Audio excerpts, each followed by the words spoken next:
and another effective one. Matthew breaks a tackle, breaks another, gets a block. There are no flags and the race is on.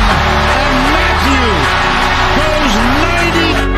Burrow with the snap. Here comes the blitz. Burrow steps away from it, throws, catch made! Justin Jefferson has it at the 38, racing down the far line, sideline, 10-5, touchdown, Tigers! Another play fake by Burrow, and a deep strike, and an open receiver, Jamar Chase, another touchdown! Daniels pulls it, takes it himself, he's got the sideline! Jane Daniels off to the races, and a bang back inside, he takes it to the house, 85 yards for Daniel. Go ahead and say it, Ed. Go Tigers!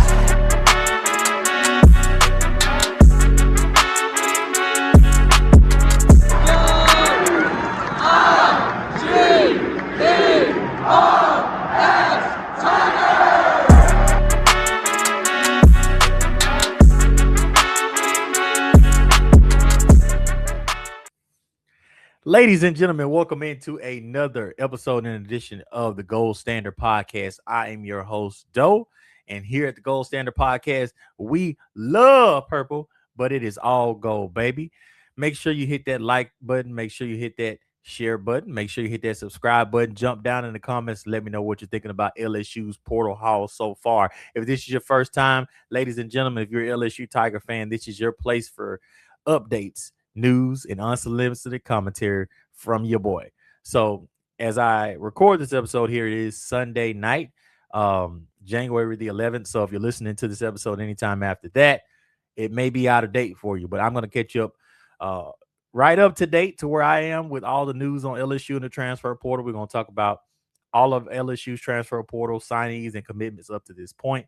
We're going to talk about them landing their first portal quarterback in FCS quarterback out of Elon, Landon Clark. And then we're going to talk about what's left, namely with Husan Longstreet versus Sam Leavitt. All right. So again, ladies and gentlemen, make sure you hit that like button. Matter of fact, make sure you smash that like button. Make sure you hit that subscribe button, turn on notifications. There's no obligations. It just keeps you in touch, lets you know when I go live, let you know when you should tune in to the Geauxld Standard Podcast, baby. What we love purple, but it is all gold. All right, LSU fans, let's get it. So as we sit here now, LSU has added a lot from the last time that we talked, which was Wednesday or Thursday. I'll try to do these episodes on Wednesdays and Sundays, but there's so much happening in the transfer portal, so much going on that I wanted some quarterback news to break before I recorded, but it was only so long, obviously, before I could just jump in and obviously talk about things. So Landon Clark actually gives us the nudge that we need to talk about where we are, where we sit, and what we're looking at. So the portal has about 6 days, actually 5 days as of now. It'll close on Friday, coming up Friday on January the 16th.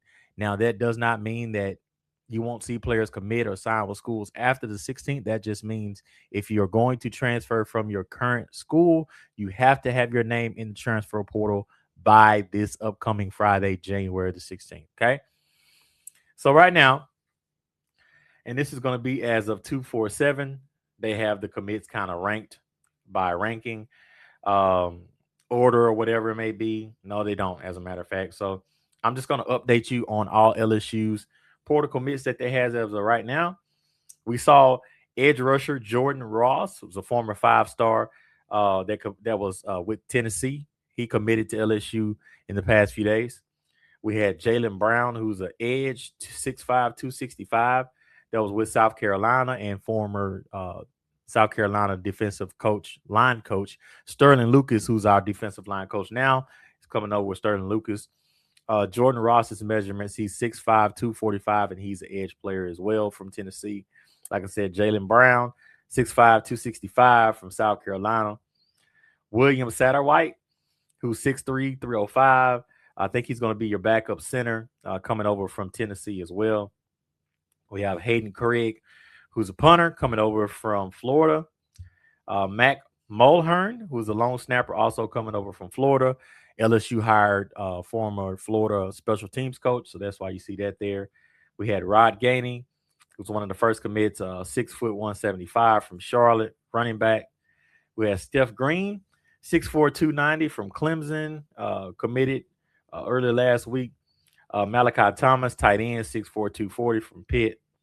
Ty Benefield, safety, 6'2", 205 from Boise State.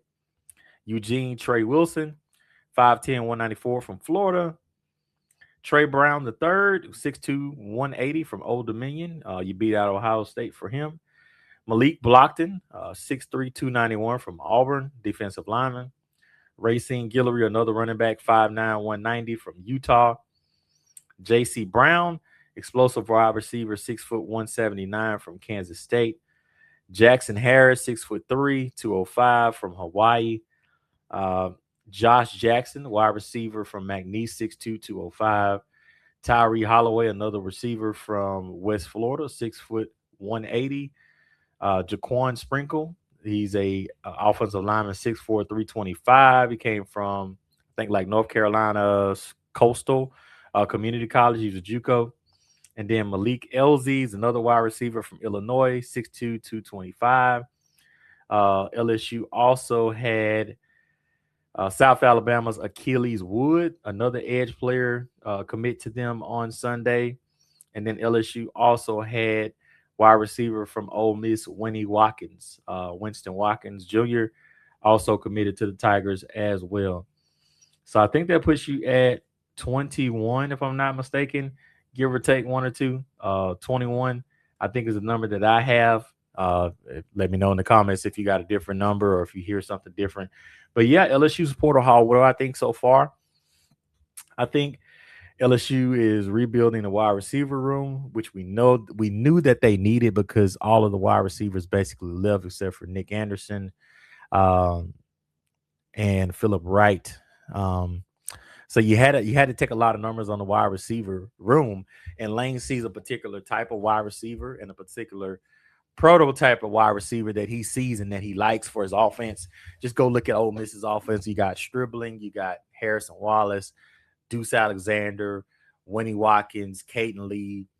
He runs a lot of plays, so he's going to use 5 or 6 receivers. So you need bodies in their room. You need bodies that they can depend on. You need bodies that are just straight up dogs, straight up guys that are different than what we've had. I think in the past we've had too many of the smaller guys and not a lot of the bigger body guys, especially guys that could take the top off of the defense. Jackson Harris, Trey Brown, and J.C. Brown, I think we're all top 10 to 15 in yak, which is explosive plays down the field, which we haven't had a lot of in a long time. Seems like Brian Thomas, Malik Neighbors, the last guys that kind of really have explosive plays down the field.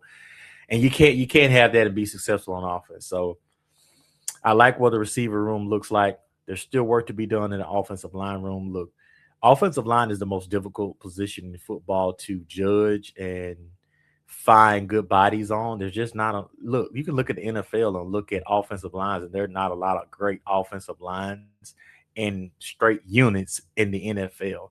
So, the number of quality SEC top end offensive linemen out there in the portal, just not a lot of them, guys. If you look at the portal rankings, a lot of the highest ranked guys will be guys that have left LSU.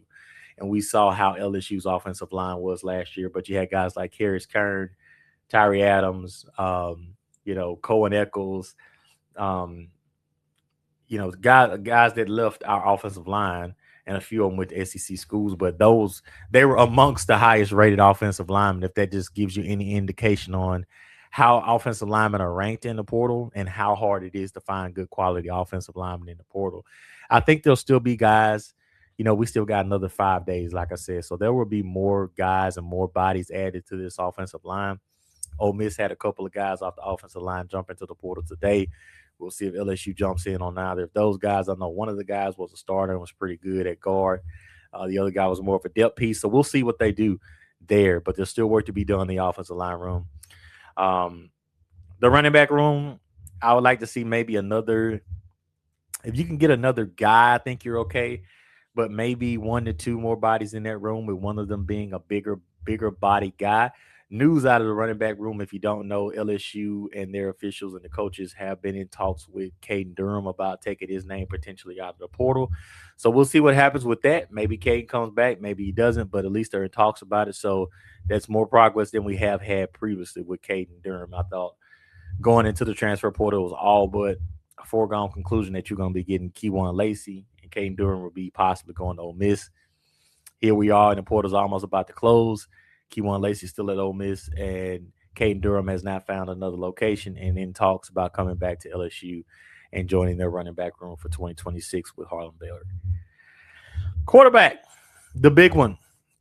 LSU did add Landon Clark, and we'll talk about him later. So I do like that addition, just kind of off the tip, but we'll get more into him shortly.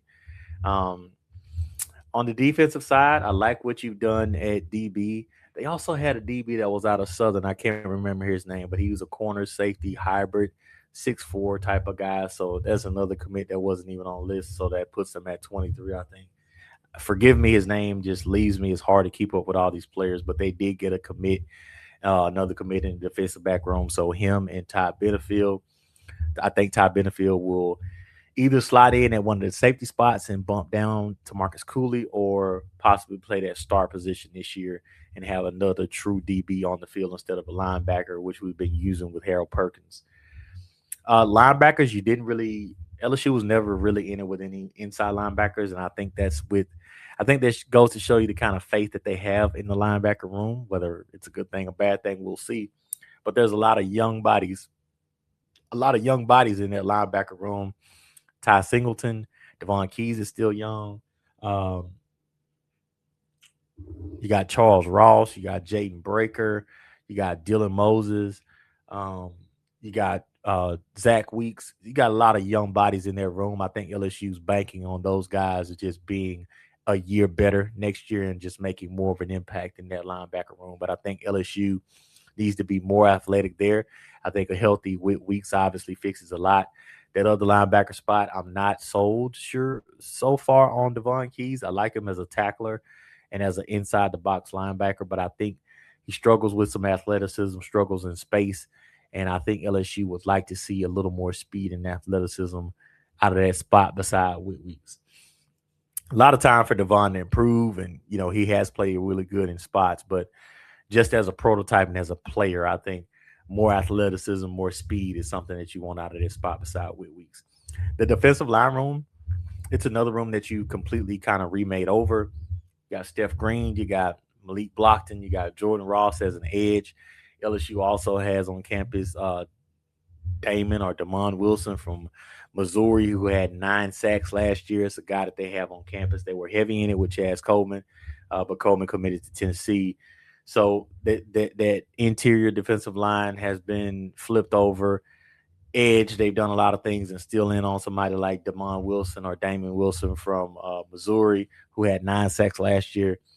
So I think the portal is incomplete. It's hard to grade it right now because it's not finished. I will happily give the portal a grade once it closes and once we kind of have our bodies and most of our class is kind of done. But I still think there's so much more for you to do. Potentially another edge guy. We saw Fahim Delane, who's Mansour Delane's brother from Ohio State, jump in the portal. I think early indications is that LSU won't be a player there. I think they're happy with Deshaun Spears, Tamarcus Cooley, and Ty Benefield in that safety room. And I don't know if Fahim Delane wants to come over and be 3 or 4 in the safety room. So it's just so much more left for the Tigers to do, especially namely with a QB1 that I don't think has been resolved yet. So we'll see. I'm liking what I see right now. I'd like to see more out of the offensive line room, more out of the running backs, quarterbacks, which we'll talk about. Maybe another great solid edge guy. If they could get Wilson from Missouri, that's another critical piece that I think this defense needs.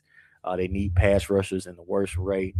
So it's just an incomplete grade as of right now, but there's a lot more time, a week. And again, remember, it's just a week to jump in. After that, guys can still commit. Guys can still, take visits or whatever they want to do up until classes start, I guess, basically, is when they can do it. Who knows nowadays? So, yeah, let's talk about Landon Clark, FCS quarterback out of Elon that LSU added here on Sunday night. I did myself the favor of watching his film the other day. And if you have not watched his film, I urge you to watch his film before making any judgments or declarations on what you think he is as a player. He's got moxie. He's got a cannon of an arm. I'll tell you, as he kind of gets going and his name kind of becomes more of a fixture in regards to LSU, there's a play that you'll see where he throws the ball literally 65, 70 yards in the air to a guy streaking down the field, kind of rolling out of the pocket. He's got a cannon of an arm. He's electric running the ball. He's got great athleticism. I like him. I like him. Is he QB1 this year? I don't think so. We'll talk about that in a little bit after we get done with this. But just, man, I mean, he had sort of that Manziel-esque type of game where it's a lot of out of the pocket wizardry creation type of deal. And I just like his. I mean, if you watch the film, he's got the swag, he's got the juice, he's got the moxie. He just looks like someone that can be a potential LSU quarterback down the line, and a very successful one. He has the tools. And here's what you have to think about. And I don't like people. I know somebody's going to groan when I say this, but look at what Lane Kiffin did with Trinidad Chambliss. Does that mean that every D2 quarterback is going to be Trinidad Chambliss? Obviously not. But I'm saying, look at what your head coach did with someone who he found on Twitter last year, and he was probably the best quarterback in college football this year, from bar none. And I think if he started all the games, could have probably won the Heisman and still probably deserved it for what he did for that team. He has some of that Trinidad Chambliss in him, some of that creativity, some of that off schedule, some of that I think I'm that dude in him. Just watch the film. Don't make judgments and say, hey, this is a D2 guy. He's not going to be a factor at LSU. I don't believe that. I really don't believe that. And me watching Clark on film, I don't think he believes that he's just some backup. I think he thinks that he's capable of beating out whoever LSU wants to put him up against in the spring or the fall as QB1 and giving them a go and giving them a run for their money. I think he's that explosive. He's that electric. And in a Lane Kiffin offense with what they can do. And, guys, it's not all about Trinidad Chambliss. You got Diego Pavia, came from a lower level school. The guy over at Tennessee came from a lower tier school.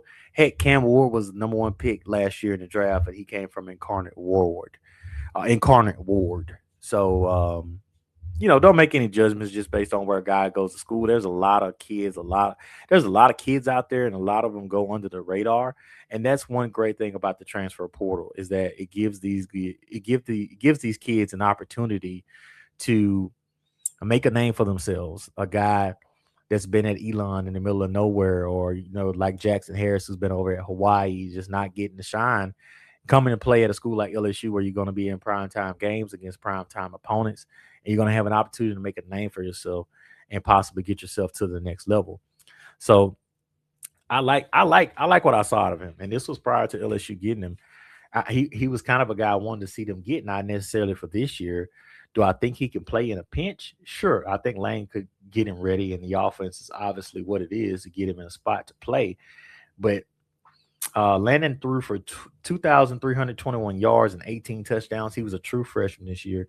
He also added 614 rushing yards and 11 more touchdowns. So we're talking about 3,000 yards of total offense and 30 touchdowns from this guy. Again, yes, you have to take into account the competition, but some guys, when you turn the film on, you could just see what they are no matter the competition. And Clark just seems like that guy. And again, I'm not beating down the horn saying that he's going to be your QB1. He's going to win a Heisman. But would it surprise me if Landon Clark starts some games for LSU in the future and is very good if he starts? No, it wouldn't surprise me at all based on what I've seen with my naked eye on film. So you got him in the room as your QB2. As of right now, LSU does not have any other scholarship quarterbacks. Garrett Nussmeier is going to the NFL draft. Michael Van Buren transferred to South Florida. And I'm not sure where Colin Hurley is, but he has entered the transfer portal as well. So Landon Clark becomes your first QB on scholarship in your room. I know they had another JUCO guy on campus as well, quarterback Trey Guerra, I think is his name. They had him on campus as well. But the big one is what we'll get to before we close out here, and that's the Sam Leavitt drama. Man, before the portal opened, LSU was linked heavily to Sam Leavitt, and I think most believe that it was kind of a match made in heaven based on what Sam was looking for and based on what LSU was looking for. All indications that I've heard so far and that I've kind of seen out there on people that I believe and, believe what they say is that Sam has been Lane's number one guy from the start. So here's what happened. Sam has taken visits everywhere. He's been to Miami. He's been to Tennessee. He's been to where else has he been? It was a couple spots before he came to LSU. I can't remember now. All of a sudden, I can't remember. I've seen it 1,000 times, but I can't recall where he went before. But 4 or 5 schools he's visited, and every school's kind of felt good about him when he's been on campus, which is another funny thing about his recruitment.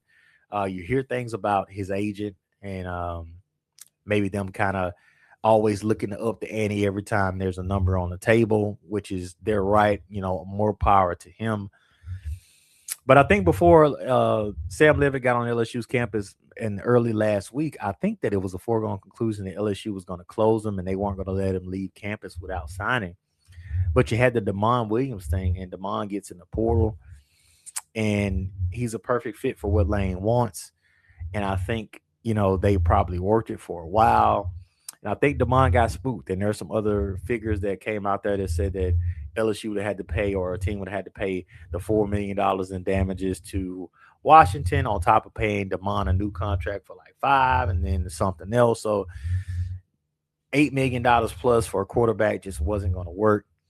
So I think once they figured that out, Damon went back to Washington. It's going to be very interesting there to see how that works with all the stuff that the fans had to say about him on Twitter and, the coach's wife even making comments about Damon and talking about how disgusting it was that he released this during, a celebration of life that they were doing for somebody that passed or a student that passed or whatever. So that's going to be interesting to watch during the year. I'm definitely going to have my eye on the Washington quarterback situation in the room there to see how that works out.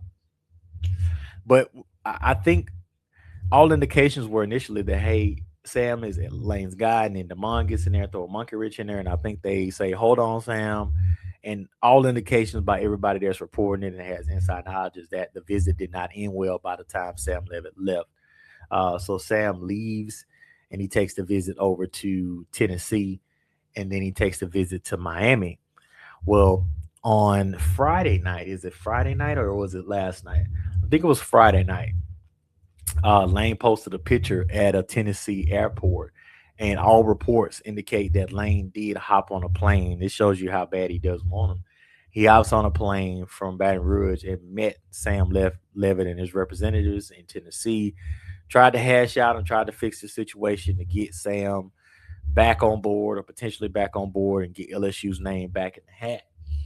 And then all of a sudden you see Miami started to lose confidence and they started to wane and say, to where now I feel like here we sit on Sunday evening, and I feel like it's started to swing back in the favor of LSU landing quarterback Sam Leavitt. I've watched Sam's film as well last week. I like his legs, man. He's very good with his legs. The only thing with Sam is that Liz Frank injury, it just has some people questioning. I think he's going to potentially miss spring. How's that work with a new system, new quarterback, new weapons, everybody, a new offense, new players everywhere? You want to get that rhythm first thing in the spring and develop that and become a well-oiled machine by the time the fall hits. But the floor is high with Sam Leavitt. If you get Sam Leavitt that took Arizona State to the playoffs, that beat Texas in the college football playoff, that played a heck of a game there, I mean, you're really cooking with something there. So if you can get Sam Leavitt along with Landon Clark, I don't think the third guy really matters much. They'll get another guy in the room. But now you're cooking with grease because you got a high floor guy like Sam Leavitt that can have you competitive next year and competing for a championship with the pieces around him. And then you have a guy, let's say Sam has an awesome year next year, goes on to be a first-round pick, lives up to his potential. lives up to his prototypes and his measurables, everything hits. And then you have a guy like Landon Clark ready to take over next year, who's just dynamite, is the way I can describe Landon Clark. He's dynamite, explosive, that arm, those legs, that moxie. I can see him being an LSU quarterback, guys. I'm telling you. I would not be surprised if Landon Clark is very successful before he leaves LSU's campus. And I could be wrong about that, but I'm just telling you what I see on the film. So that's where we sit as a Sunday night. You know, a lot's happened. A lot is going to continue to happen. Like I said, the portal is going to close on Friday. So here's to the Tigers hopefully having their quarterback situation resolved. Look, we will talk about Husan Longstreet, former 5-star from USC, who's in the portal as well. He originally has family from Louisiana, which I think we just found out about recently. He was on LSU's campus this weekend. He hasn't played a lot. He played one game this year, I think, meaningful time. So he's another high upside guy. I think if LSU's unable to close on Sam Leavitt, they'll close on Husan Longstreet and go into the season with a QB1 battle between Longstreet and Clark to see who's the guy. But I think based on what Lane's actions are and what Lane's been doing and what's been reported, I think that he's going to go out there and get Sam Leavitt as his QB1 and have Landon Clark as QB2, ready to step in and take over potentially next year. Or if injury or something happens with Sam Leavitt, I think they'll have a guy like Landon Clark prepared and ready to go. All right, ladies and gentlemen, don't forget to hit that like button, smash that like button, hit that subscribe button, jump down in those comments and let me know what you're thinking, what you're feeling about the quarterback. Have you seen Landon Clark's film? What do you think? Let me know down in the comments. What do you think? Should the Tigers go with Sam Leavitt or should they go with Husan Longstreet? Let me know down in the comments. What would you grade LSU's transfer portal rankings class so far? Do you think it's good, great, or you iffy on it? I know there's some people out there crying about the offensive line. I still think there's time to get that fixed. Ladies and gentlemen, it has been a pleasure. Thank you for joining me. Thank you for giving me your time. I hope that you have a blessed and wonderful week here from the Geauxld Standard Podcast, where we love purple, but it is all gold, baby. And please allow me to be your number one place for LSU news, updates, and unsolicited comments. Ladies and gentlemen, I hope you have a wonderful, magnificent week. Bless you and Lord. Bless you and yours. And as we say, play Nick. Y'all have a good day.